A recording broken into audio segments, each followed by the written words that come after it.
আলিপুর হাওয়া অফিস জানিয়েছে ফের ঘূর্ণাবর্ত তৈরি হয়েছে উত্তর বঙ্গোপসাগরে। গাঙ্গেয় দক্ষিণবঙ্গের ওপর দিয়ে বাংলাদেশ পর্যন্ত বিস্তৃত রয়েছে। সমুদ্র পৃষ্ঠ থেকে ঘূর্ণাবর্তের উচ্চতা 7.3 কিলোমিটার। মৌসুমী অক্ষরেখা শ্রী গঙ্গানগর থেকে রোহতক রাঁচি হয়ে পশ্চিমবঙ্গের ডায়মন্ড হারবার পর্যন্ত সক্রিয় রয়েছে। এর প্রভাবে আগামীকাল অর্থাৎ 1 আগস্ট থেকে দক্ষিণবঙ্গের জেলাগুলিতে বৃষ্টি বাড়বে। বৃষ্টি চলবে 6 আগস্ট পর্যন্ত। আজ শনিবার থেকে বৃষ্টি বাড়বে 2 চব্বিশ পরগনা, কলকাতা, নদিয়া, মুর্শিদাবাদ, বীরভূম ও 2 বর্ধমানে। 3 থেকে 6 আগস্ট দক্ষিণবঙ্গের জেলাগুলিতে প্রবল বৃষ্টির পূর্বাভাস দিয়েছে হাওয়া অফিস। শনিবার উত্তরবঙ্গে অতি প্রবল বৃষ্টি, 110 থেকে 200 মিলিমিটার পর্যন্ত বৃষ্টির পূর্বাভাস দার্জিলিং, কালিম্পং, জলপাইগুড়ি, আলিপুরদুয়ার এবং কোচবিহারে। বাকি জেলাগুলিতে কোনো কোনো সময়ে 2-1 পশলা মাঝারি বা তার চেয়ে একটু বেশি মাত্রার বৃষ্টি হতে পারে। কলকাতায় আজ বৃষ্টি অনেকটাই কম, বরং আজ তাপমাত্রা বাড়বে দিনে এবং রাতে।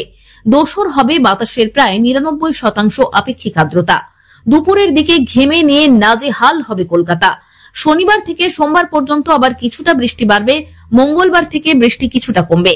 মৌসুম ভবনের রেকর্ড অনুযায়ী চলতি বছর জুলাই মাসে স্বাভাবিকের তুলনায় প্রায় 73% বেশি বৃষ্টি হয়েছে। চলতি মাসে শহরে মোট বৃষ্টি হয়েছে 669 মিলিমিটার। 2015 সালের পর এই নিয়ে দ্বিতীয়বার এই রেকর্ড পরিমাণ বৃষ্টি হলো কলকাতায়। আলিপুর হাওয়া অফিসের তথ্য অনুযায়ী জুলাই মাসে স্বাভাবিকভাবে 387.4 মিলিমিটার বৃষ্টি হয় কলকাতায়। চলতি বছর তার থেকে 73% বেশি বৃষ্টি হয়েছে।